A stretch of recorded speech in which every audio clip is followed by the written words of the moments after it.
Oh my God. It's still like another 100 or so meters. Yeah. There's no respite. I was absolutely on the edge and I was just looking at the thing saying how far we've got to go.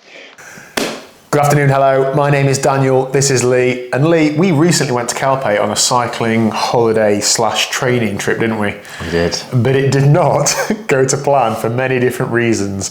We're reminiscing about the trip, we're having a look through some footage, so we thought we'd throw a video together and essentially talk people through the roller coaster that was our week in Calpe. Should we get stuck in? Let's do it. Let's get stuck in.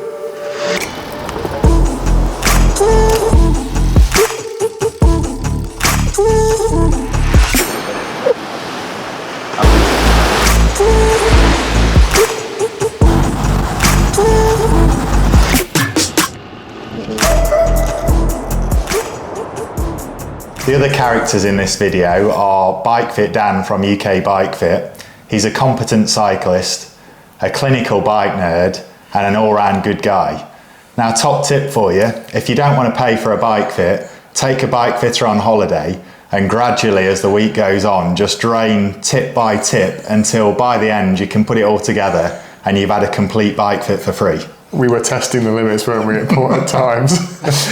The other gentleman that joined us on this trip was Jason. Jason is our Kiwi resident. He's an age group triathlete, all-round good guy. He'd been granted a few days away from his young daughter so he could get some solid night's sleep and some solid days training. And I can't forget camera guy Chris. He was on the other side of the lens, but he was a great addition to the week. We couldn't have done this without him. So together we were, I don't know, a really poor boy band on bikes. Absolutely. So we arrived about lunchtime on day one, did a little food shop as you do if you're in a self-catering accommodation. We were then doing the textbook bike check rollout, a couple of hours, just checking that the bikes all work fine. Nothing really on the agenda other than that. The weather was good. We were obviously really excited to get out in a new place and cycle. And all was going to plan, wasn't it, Lee? Well, yeah, unfortunately something didn't feel right with the bike on this first rollout. And initially I just thought it was the indexing with the gears. So I pulled over on the side of the road, started trying to adjust that, and I was gutted to find that the rear mech was damaged and must have been damaged on the flight. So then a bit of a panic because obviously you've got a week's cycling planned, but I guess the only thing I was thinking about and the saving grace is Calpe is cycling country, so I was hopeful there'd be a bike shop that could sort me out. I did everything I could to help. I was there like this. Lee, what's going on? What's going on for the back? I don't think I was actually that talkative, was I? Not really. But other than that, we ended the day in good spirits. We were ready for the week. You took your bike to a bike shop for the first time, and we were hoping that day two was going to be better, weren't we? Yeah.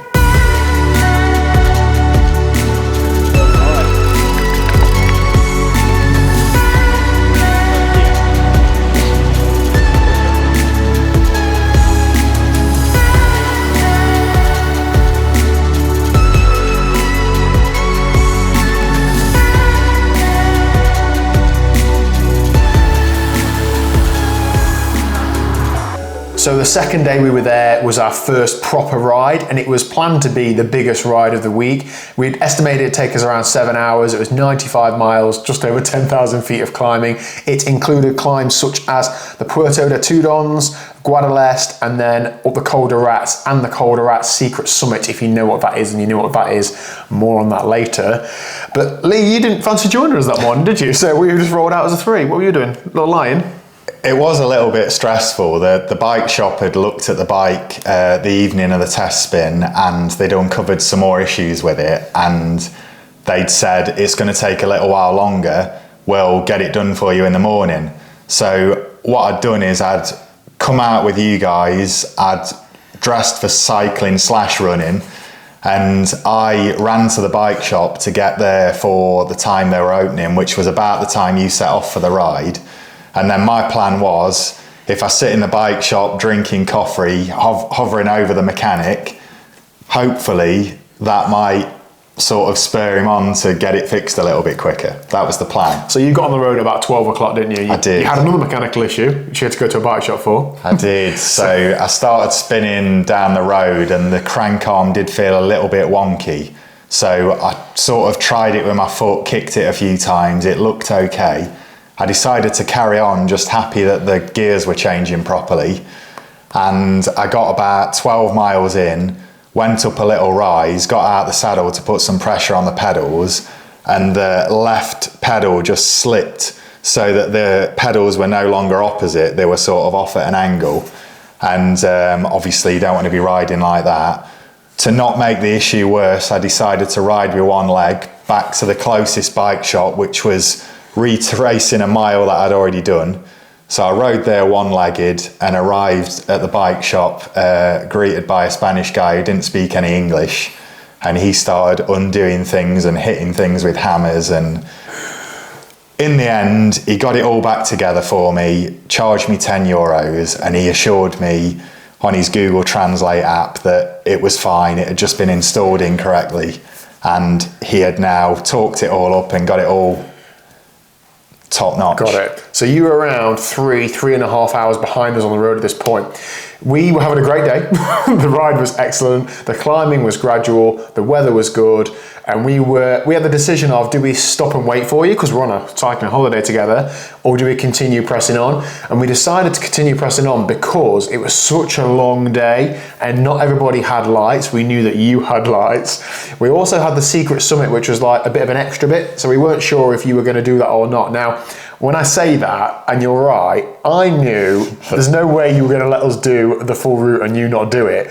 But in the heat of the moment, we were a bit like, oh, we're not quite sure what he's going to do. We don't want to miss out on doing that by waiting for you. So we just continued. And we also thought, it's only like the first full day we've been there. We still hadn't really unpacked. We had no plans for evening meal. We needed to get back and be able to do some of those things. So we continued and we got to the top of the secret summit and we had a photo and we made a joke that, oh, wait till we're getting a picture from Lee up here when it's getting dark. And that's exactly what we got. But did you have a nice ride? Yeah, I mean, there was obviously talk. I left at the same time Chris left because he was driving to meet you guys. And I said to Chris, pass a message on, I'm doing the full route. And obviously there was talk of me cutting it a little bit short, maybe going across country and meeting you guys. But in my head, you'd planned this week of riding for us, and I didn't want to start the first day by doing a shorter ride than you guys had done. So, and I wanted to see everything that you'd seen. So I just decided to get out there. I didn't really know what was going to happen, but I just, rode reasonably comfortable, put a bit of a dig in, but reasonably okay, and just tried to make it round. But the secret summit was, I mean, I've seen the footage of you guys on it. That's exactly how I felt. Mm-hmm. I was dead. I just resigned myself to keeping the bike moving forwards, and I nearly had to stop as well. It was just hellish. You did take 40 minutes out of us on the route as a whole, though, so you were riding quicker than we were as a three. And no cafe stop. I just had that one in as well. And on that day, Dan was still a little bit ill, so he didn't make it to the top of the secret summit. But we're going to come back to that one, aren't we? He unfinished business. I'd say. He exclaimed, "This is completely unnecessary," and turned around. So we'll come back to that. I mean, I do agree with him. Yeah.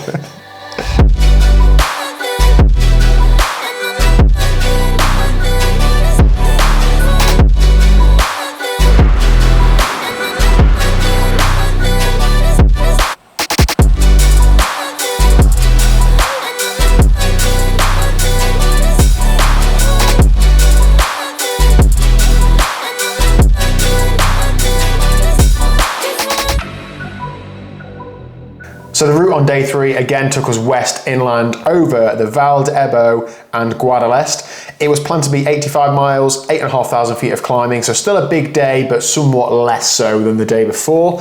Now there were some notes on this route that I planned saying cafes are few and far between, so make sure you plan where you stop. And we had vaguely planned where we stopped, but sometimes cafes that are on a piece of paper aren't actually open when you get to them, so that was a problem that we had to encounter. But we all set off together on this day, didn't we? Yeah, first day. Yeah, exactly. So we were all feeling in good spirits, ready to rock and roll. I think the fatigue was, we were feeling it a little bit, but we were still feeling like we just landed and feeling like we're just getting ready for a good ride. So yeah, and I guess a particular highlight of this day as well was the riding with Lotto Destiny, because as a cyclist, you obviously get the opportunity to do that in Calpe, and it's like, you know, a young lad getting a kick around in the park with Cristiano Ronaldo, you know.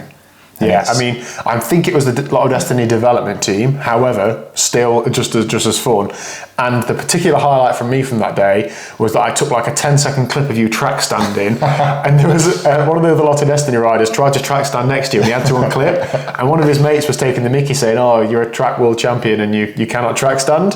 And I cut the camera off too early, but the guy then said, "Now is not the time for track standing." And it was just funny.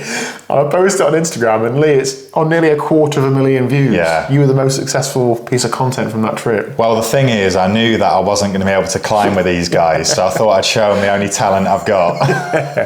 But you get like goose pimples, don't you? Like, we're on the back of their train. Obviously, you don't want to get too close to them. We're just rolling out, and you're like, "Wow, this is awesome." And as the road went up, we separated. But you know, what can you do? So on this day, you and Dan were climbing a bit quicker than Jason and I, so we separated, and that was happening a fair bit. Like, it's not a problem, we'll just regroup at the top of climbs or whatever. And we got roughly halfway in, and then we were both looking for cafes separately, and we didn't end up going to the same one, did we? No. I've ridden with Lee quite a lot, and when you're hungry, you do get hangry. I do, yeah. I think I might have snapped at Dan a couple of times. Jason and I found this really like random little cafe on a side street. People were smoking inside it and all sorts. I discovered patatas bravas, but we had a really nice stop. And you and Dan were still pressing on trying to find somewhere, weren't you? Yeah. Well, actually, Dan did pick us an orange off a tree to keep us going. That's desperation. Towards the end of this ride, this is where things started unravelling for myself. I've been having a bit of knee pain and injury over the last few months. I felt like I was through it, but I did feel a bit of knee pain towards the end of this ride. So that took us to the beach, didn't it? So I wanted to get some cold water on it. And you're also training for your first triathlon. Yes. So we wanted to get a little open water paddle done. So that was good fun. Nothing really to report from that, was it? But it was definitely cold water, I can confirm. Exactly. But no, a good day on the bike, about 6 hours of riding. Solid day, wasn't it? Absolutely, yeah, good day.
So day 4, again, was still a big ride, but again, a little bit shorter. And we planned to have a rest day after this day, which didn't happen in the end, but we'll come to that tomorrow. So 74 miles, 6,500 feet of climbing, taking in the Calderats from the Parcent side and Port de Benia.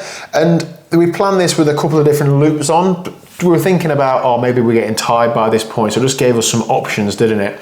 We also rode with a lady called Sian, and Sian works for Dan at UK Bike Fit, and Maddie is an ex-triathlete turned elite road rider. But I didn't really get to talk to them much because halfway round, well, firstly, they were climbing far faster than me. Yeah. And secondly, my knee was really not good, and I ended up actually getting in the support vehicle, Chris, the camera guy's car, halfway round. Now, I was annoyed about the injury, but I was half hoping that I could come back in a day or two. But more than that, I was also annoyed because when I go out and do this sort of thing, like I'm invested in Chris coming with me, and you go to somewhere that's popular and you think, oh, I might come across some people, and they were definitely people I wanted to perhaps talk to on camera and, you know, hear about, like Maddie coming from, you know, triathlon to an elite cyclist. What a cool story. Sean being a part-time bike fitter, studying a PhD, also trying to be an elite road rider and doing gravel this year. And like, there's so many cool little stories there. And I'd been blown away, I think we all had, by how big women's cycling is in Calpe, and probably obviously worldwide. And they're it's not just cycling, these are like pro teams, aren't they? Like training like properly, and it was almost like there were more women's teams than there were men's teams, really. And I really wanted to try and document some of that, and I just wasn't able to. So that was an annoyance for me from that day. But was the ride good otherwise? I saw you trying to sprint against Maddie up one of the climbs. Well, she actually let me have that one because I bought her an iced tea. I don't think otherwise I'd have got the edge, to be honest. But she's particularly good at half wheeling. I've learned that. But yeah, I was actually talking about how women's cycling has come on so much. I remember when I first started racing, maybe 40 years ago. Nah, maybe 20 years ago, I remember doing a second and third category men's stage race, and the GB women's team were in there, and they were kind of equivalent to second and third category men. These days, it's insane. And I think, as a man, there is part of you, if a ponytail comes past, your ego sort of kicks in. But I think actually I just forgot all about it because I didn't have a chance, and I just resigned myself to that, and that's fine. I'm totally comfortable with it. Women's cycling is big. Mm-hmm. The top riders are strong, and I'm just an amateur. So when we finished that ride, I could also feel myself getting a little bit ill, and my voice was going a little bit. So we went down to the beach, didn't we? We did a bit of a swim tips video. I think I did a video about my race calendar. I was just thinking that the end is near. Like, what if my voice goes and I've planned to do all these videos and I can't do any more? That is exactly what happened. I didn't know that at the time. So we did that, then went out for a nice meal in the evening, didn't we? And had a real nice day. So day 4, done and dusted, good day. But I was hoping that my injury was going to go away. Was that the evening of carrot cake with curry? Yes, sure. And on that evening, we're just going to touch on, Lee discovered, what were your new favourite dessert? Yeah, I actually came back to the UK and I saw a carrot cake and I didn't get it because there was no curry offered. So we were sat in a restaurant and the dessert was carrot cake with curry, and we discussed it on the table, and it was a very Spanish restaurant. There wasn't any English in the menu, and the waiter was clearly very Spanish. And it said carrot cake with curry, didn't it? We all decided that, well, it's obviously custard. Yeah, the translation issue. Yeah. Although it was a bit of a giveaway when the French was le curry and the Spanish was el curry. But I just thought they translated it wrong 3 times, So this carrot cake came, and it was carrot cake with like what I'd describe as like a chip shop curry sauce on it. I mean, it did have some sugar in it, but it was definitely curry. It works though, it works. I can recommend it. Get yourself to Calpe, have the carrot cake with curry.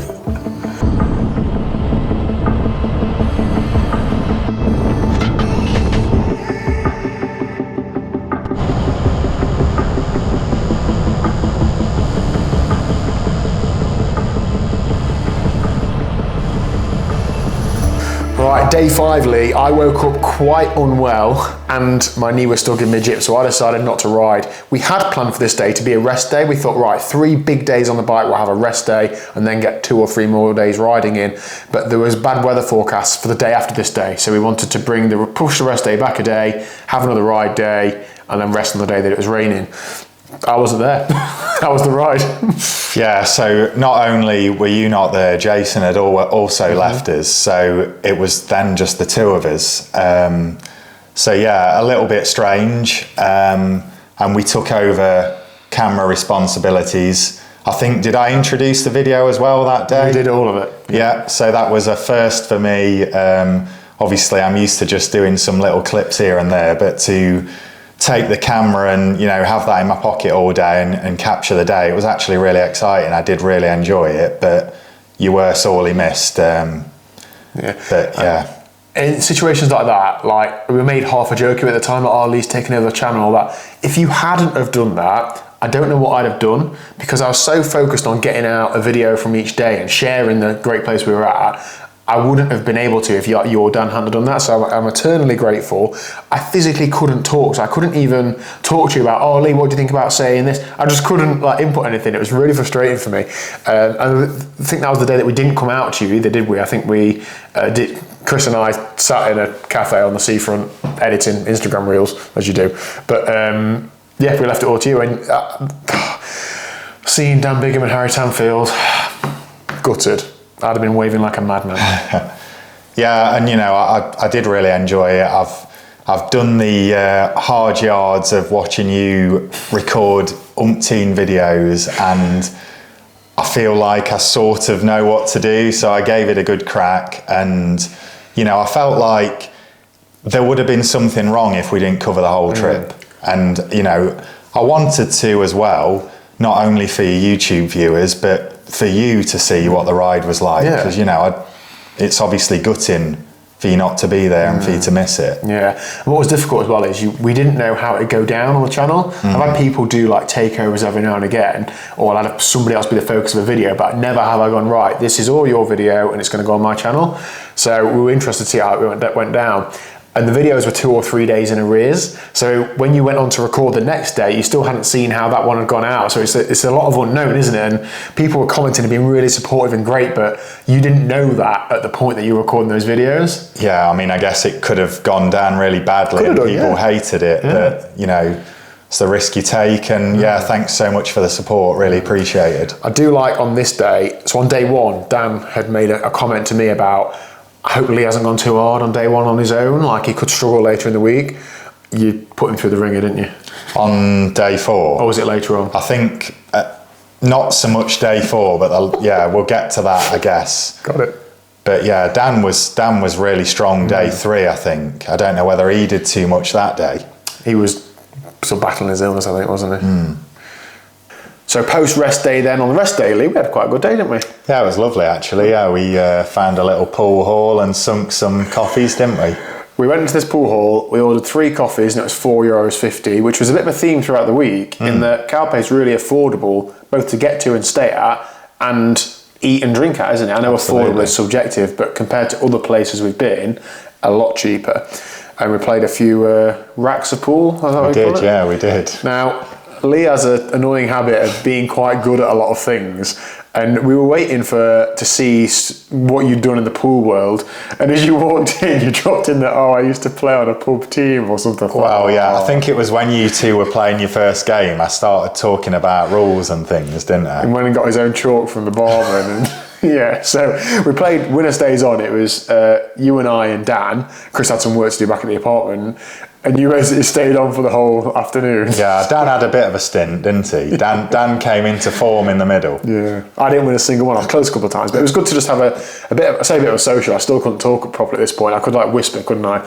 Good to have a bit of a social and do something other than cycling. And it was like drizzly and windy outside, so we wouldn't have wanted to be out on the bikes, and it was good to find something to do. We did try and go in the local pool, but it's still closed, like properly closed. So if you're going to Calpe anytime soon, there is no pool in Calpe. I think in surrounding towns there are, but there wasn't one where we were. So I did manage to get an hour's wet running in the morning. You did as well, yeah. And Dan kept talking about going for a cafe spin on his bike. But there were still some puddles around, and even during my run it was a bit slippy underfoot, so I wouldn't advise that really. No. I think the thing is about places like there where they don't get much rain, when it does rain it's really slippy because there's a lot of fuel and oil on the road. So whereas compared to the UK where it rains all the time, it's a lot more like washed out, I think. So, and it's also like you've done enough cycling for a few days, aren't you? Ready for a day off. So the last day, again, I didn't ride. I was both ill and still injured. Chris and I went out in the car. We were determined to get as much good content as we could because we had only 1 day left, and that was all we could do. And you had a couple of climbs. It was 70 miles, 7,000 feet, a few different climbs. So Guadalest, Benissa, and then a little loop at the end. What was the route like? How did it feel? Did you enjoy it, etc.? Absolutely, yeah. The climbs were nice. I think myself and Dan, it was the same run out we'd done a few times, so we're quite familiar with it. And we got on a few trains. We got on a train for the flat bit and then turned off. And then Dan stopped and took his jacket off. And then we started to climb the first climb. And then we were riding with some Belgian riders who were setting a good tempo. So that was nice. It was just nice to sort of break it up a little bit. And we were riding into a pretty significant headwind. So any bit of shelter from that was welcome, even though the Belgian riders were probably riding a bit quicker than we wanted to. But like Dan said on the actual video, we would have either have been putting out the same watts and going slower into the headwind, or sitting on these guys and getting it done. And that ride sort of finished off the week, didn't it? So the total stats for you guys were 400 miles, 27, 28 hours of cycling? Yeah, 29 and a half. We're quoted Dan's stats, 29 and a half hours and 427 miles. And you ran for an hour and a couple of swims in there as well. Yeah. So it was a good week. And actually, I ran for a bit more than an hour because I ran to and from the bike shop during the bike shop problems. We missed in between this somewhere. You'd borrowed a rear wheel as well from the bike shop, hadn't you? Because of your wheel issue, you'd had a tyre blowout and. Yeah, so that was the fourth day when we rode with Maddie and Sean. I had a puncture, couldn't get the tyre to seat properly on the rim, went to the bike shop and got them to look at it for me, and just decided to rent a rear wheel from them, and I actually used that then for the last 2 or 3 rides, which was much nicer because it worked. Yeah, so all in all, a bit of an eventful week. I probably had the worst week out of everybody in terms of how I felt about it because of illness and injury. You had a great week. Dan had a good week once he shook off his illness. Jason had a great few days and actually performed a lot better than he thought he would do based on the training he'd done. Chris, I'm hoping, had a good week with us. I think he's had his eyes open. He's a fair bit younger than us, isn't he? So to spend a week living with some of the guys you don't know very well, perhaps a bit different for him. But no, I was a cracking week. I think we are going to do a separate video talking about Calpe versus Mallorca because we've both been to Mallorca a few times. Absolutely, and Calpe is obviously the next big thing, or it's being talked about more in the cycling world. So yeah, hope that gives you a bit of an overview as to what our week is like. I feel like I did the best as what I could with content because I literally couldn't do anything after day 4. So thanks to Lee and Dan for being good sports with the videos, and hopefully we're going to keep rolling out the reels on Instagram for the next 6 months. And yeah, day 7, I think we got some really good content. Yes. So I'd recommend you check out that video. Is it actually up as day 6? Sorry, because we got the days a bit. Yeah, we swapped the routes around. Yeah. So day 6 was this ride, and that features Dan on the Secret Summit. Yeah. And all the filming that you and Chris got for us that day, which was really, really good stuff. Really captures what it's like to be in Calpe, so definitely check that video out. I was hanging out the back of a Fiat 500 on the descent at 45 miles an hour or whatever. I think Chris enjoyed that. He did. I'm shouting like, press on, because he can't hear me, he can't talk. Anyway, thanks for watching, hope you enjoyed. Hit like and subscribe, not jazz, and we'll see you again very soon.